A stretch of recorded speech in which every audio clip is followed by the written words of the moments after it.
I am Ferdinand Marcos, and I am the President of the Republic of the Philippines. I stand today on behalf of 110 million Filipinos. Saya po, talagang hindi ko po wala ng aking pakiramdam sa sobrang saya kong naramdaman ito ngayon. 8 taon po na kami nag-antay. Namatay na nga po ang mister ko, hindi niya nakakamit. Ngayon, magaling po at ako inaabot ko pa. Maganda po ang pagbabago. Katulad ngayon, nabigyan nga sa amin yung aming mga lupang. Yun, napakalaking bagay po sa amin isang mahihirap ng tao. Kami po ay 52 taong nag-iintay. Tagal. Amin pong pinagtsatsagaan kung ano na lang po ang aming puhunan siya namin makaya. Yun na lang po ang aming tsagang itanin. Kaya malaking bagay ang panukala ng ating Pangulo na tulungan ang mahihirap para tayo ay umunlad ang buong bansang Pilipinas. Nagpapasalamat po ako at napakalaking tulong po sa akin na umabot po sa ganito. Nakamtan ko po ang napakalaking programa ng ating Pangulo. Siguro po, mga 600 na mahigit yun. Nung una, nangarap lang kaming magkaroon ng sarili kahit maliit. Eh ngayon, hindi lang tirikan ng bahay yung ipinagkaloob niya sa amin. Tapos wala pang utang. Eh noon ngang una, namumroblema ako dahil saan kami kukuha ng ibabayan. Eh ngayon, dumating na yung talagang papasko sa amin ng mahal na presidente. Papasko niya sa amin ngayong taon.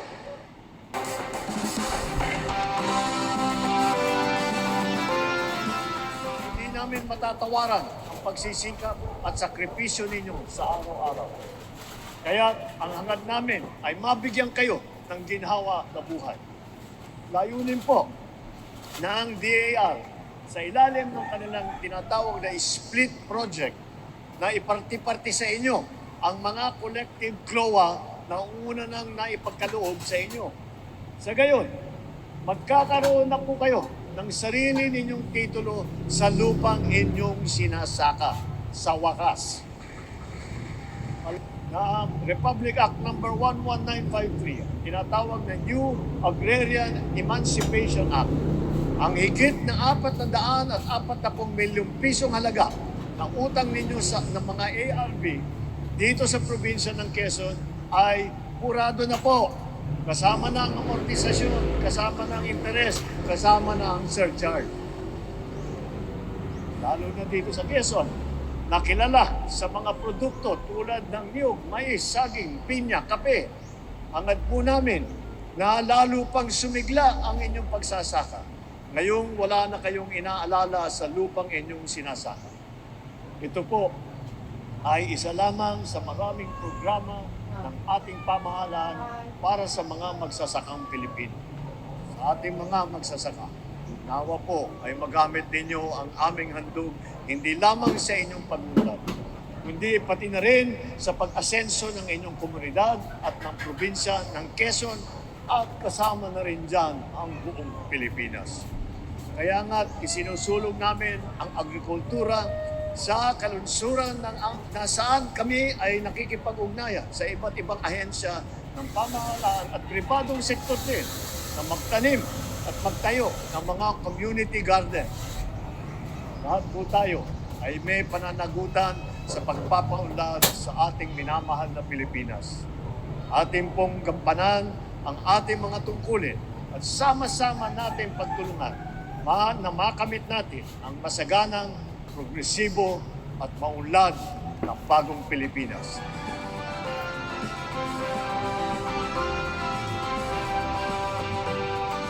Wow! Shout out sa mga taga Quezon Province. Yan, sana all. Ganda. Oh, narinig nyo yon? Yung mga sinasabi nila? Ha! Ay, di ba ang saya? Maraming pangulo ang nagdaan. Ha? Wala silang ganyan na idea. Walang tulong sa magsasaka. Si Pangulong Marcos Jr. lang kasi number 1 priority niya. Ang akala ko ba, sabi ni Sara Duterte, hindi magaling na Pangulo. Eh ano ito? 'Di ba? May idea ba si Sara na ganito? Wala. Kasi kulang siya sa kaalaman. Si Duterte may idea ba ganito? Wala din. Mga dagdaan? Wala din. Si Pangulong Marcos Jr. kasi tatakbo bilang Pangulo para sa mamayang Pilipino. Ayan o, number 1 priority niya ang magsasaka. Oh, akala ko ba sabi ni Digong weak leader? Oh, kung weak leader, bakit ginagawa niyang ganito? Biro mo yan? 600 plus na mga 600,000 na magsasaka. Ang iba patay na, dekada na, ilang pangulo na nagdaan. Oh, yung baon sila sa utang. Oh, kaninong may idea? Kaninong may panukala sa pagbabayad ng utang nila? 57 billion plus. Oh, kanino? Si Pangulong Marcos Jr. lang. 'Di ba? Tapos sasabihin nyo, palitan nyo. Sino may sabi sa inyo na papalitan? Hinalal po ng taong bayan. 31 million plus. Ibig sabihin, alam nila, may pag-asa sila, lalo na po ang mga magsasaka. So ngayon, nakikita, nakikita talaga ang kanyang pagtulong. 'Di ba? Sa mga 20 kilo na bigas na sinasabi ni Sara Duterte. Ano 'yon? Pangako ba 'yon? Hindi. Bago kayo kumuda, mamuna. Isa-isahin nyo, suriin nyo yung sinasabi ng Pangulo. Yan ay pangako. Malaki ang pagkakaiba ng pangako sa pangarap. 'Di ba? Malaki. Yung kay Digong, yung kay Digong talaga, yung pangako niya, 7 kilo ang per kilo ng bigas. Pero napako po yun. Sinabi niya 6 months. Na mawala ang droga. Ano nangyari? Lumala. Yun pala, siya ang protector. 'Di ba? Oh, ang dami niyang pinatay na tao according to Las Cañas. Hitman niya yun eh. Oh, 'di ba? Actually sabi niya nga, yung war on drugs fake naman yun eh, front lang. Sa totoo lang hindi naman totoo. Pinagpapatay yung mga Chinese. Oh, kakumpetensya kasi yun eh. Oh, ngayon nakikita nyo yung mga hawak-hawak nila mga titulo ng lupa. Oh, si Pangulong Marcos Jr. ang may panukala niyan at ang may diya. Siyempre, ang kanyang ama. Basta Marcos ang mamuno. Asahan nyo po yan. Yung mga paninira nyo sa kanila, magnanakaw sila, may proven ba kayo? May prove kayo? May ebidensya kayo? Dekada na.